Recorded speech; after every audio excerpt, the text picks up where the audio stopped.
Hvala za aplavz. Pred kratkim si se pol zdaj vrnil iz Zagreba, prišel spet v Ljubljano in si postavil Dnevnik bulvarja slovenskih novic. Tako je. Slovenske novice, ne? Zdaj, ko sem rekel slovenske novice, imam tako strahom, recimo rečem, ne? Ko že vidim te... Seveda, slovenske novice vsi bojijo. Ja, tako en tak, ne, ubil je, zaklal je, povozil, skočila je v brezen. Ja, to zagotovo drži. V stereotipu ljudi je še vedno, da je to krvav časopis, da govori samo o mrtvih, samo o smrti, o tem, kako je sosed soseda, kako je ne vem kaj.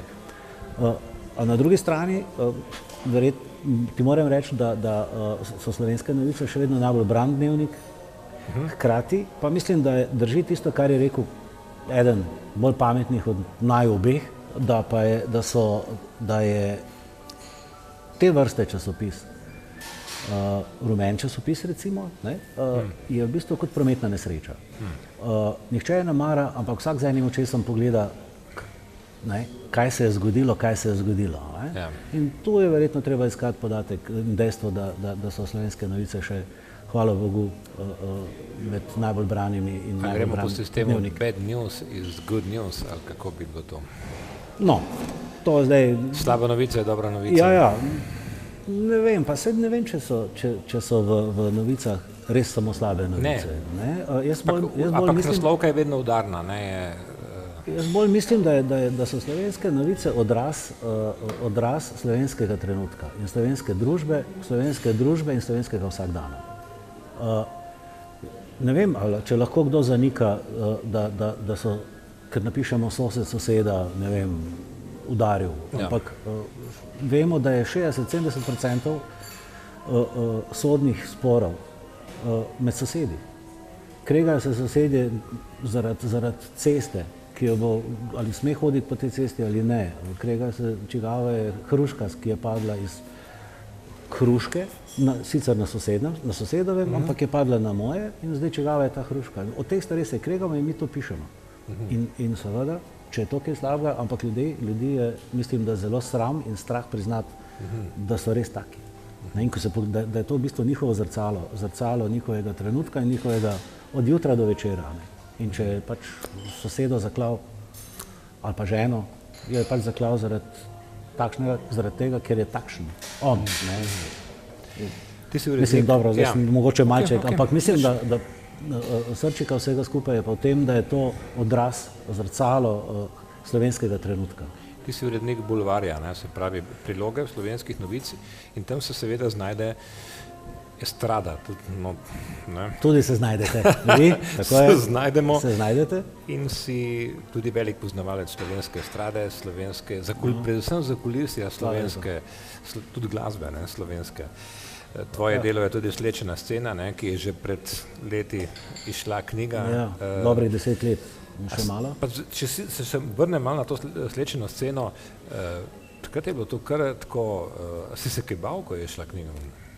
Ja, takrat je bilo kar nekaj... Sicer so bila druga imena uporabljena, ampak ljudje so se najbrž... Ja, pa smo vse prepoznali. Mislim, da se je večina prepoznala, ker je bilo vse temeljeno na resničnih dogodkih, ki so se zgodili in sem jih združil v neko knjigo in ob tem dodal izsečke, izrezke iz časopisov, iz takrat Vikend magazina, iz raznih časopisov, ki so bili in so govorili prav o glasbenem trenutku, takratnem glasbenem trenutku Slovenije, ob ilustracijah pokojnega kolega Marjana Skomalca, avtorja slovite Male nočne kronike. No, zdaj je to, da ker je poletni čas in so nekako se z urednikom Bojanom Budjo dogovorila, da lahko ob sobotah nekako ponatisnemo v obliki nekaj nadaljevanj te slečene scene iz tistega leta in v bistvu nekako napovemo, mogoče ne bom rekel skorajšnji, ampak razmeroma skoraj drugi del oziroma nadaljevanje te slečene scene. Se pravi, spremljaš zdaj aktivno slovensko sceno. Dogajanje. In Iza na sceni. kakšna je slovenska scena? Slovenska estrada. A sploh imamo estrado? Smo? Jaz mislim, da nimamo. S tistim pravim pomenu besede estrada, ne? Jaz mislim, da nimamo. Jaz mislim, da je naša estrada v tem trenutku bolj podobna neki Facebooka. Če se vrnemo na Hrvaško, Hrvati imajo estrado. Tako je. Hrvati, to je ta primerjava, ja. Hrvati imajo estrado in v Sloveniji estrade nimamo, ampak so estradniki razni frizerji, razni tekmovalci v različnih resničnostnih šovih, glasbeniki.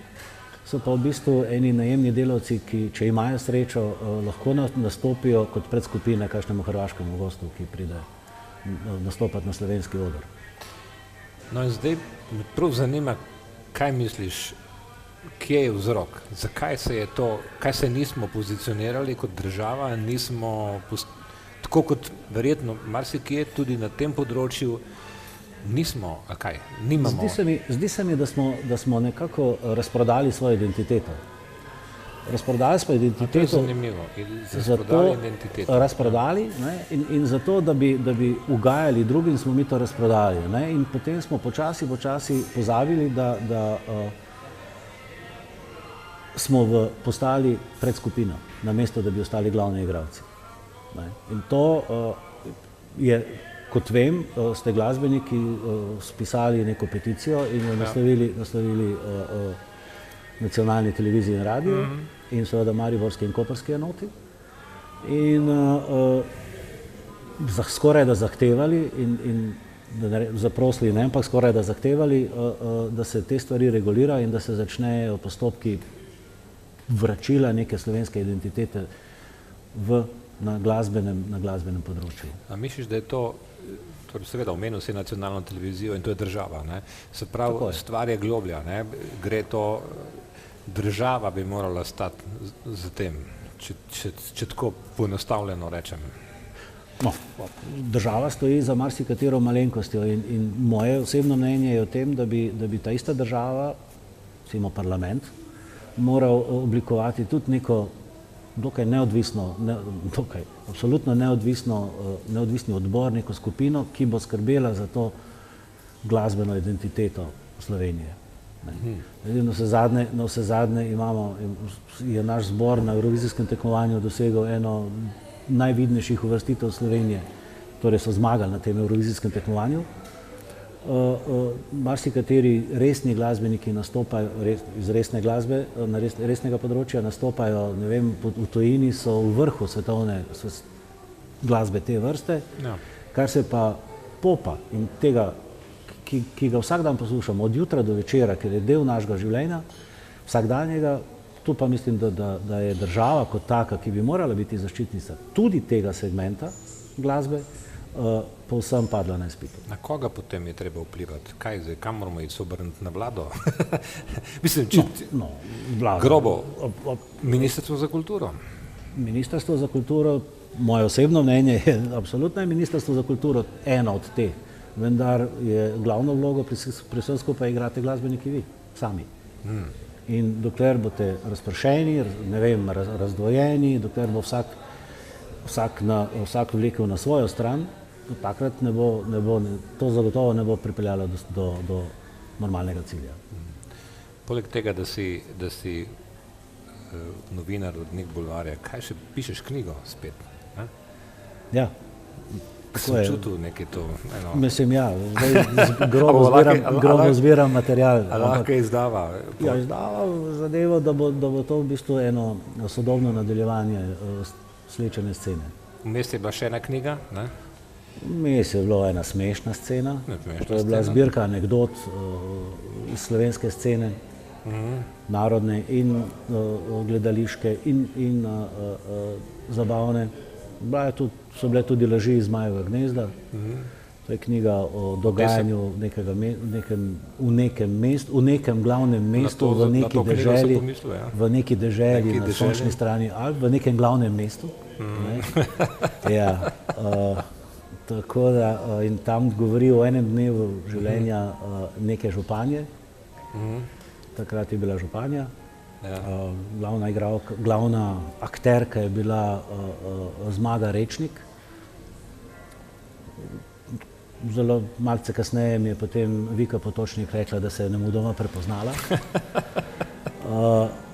Notri so opisane, v glavnem tudi dokumentirane vse afere, ki so se dogajale z gradnjo stožic, z gradnjo trgovskih središč in podobno in so lobiranje, ki se je to dogajalo.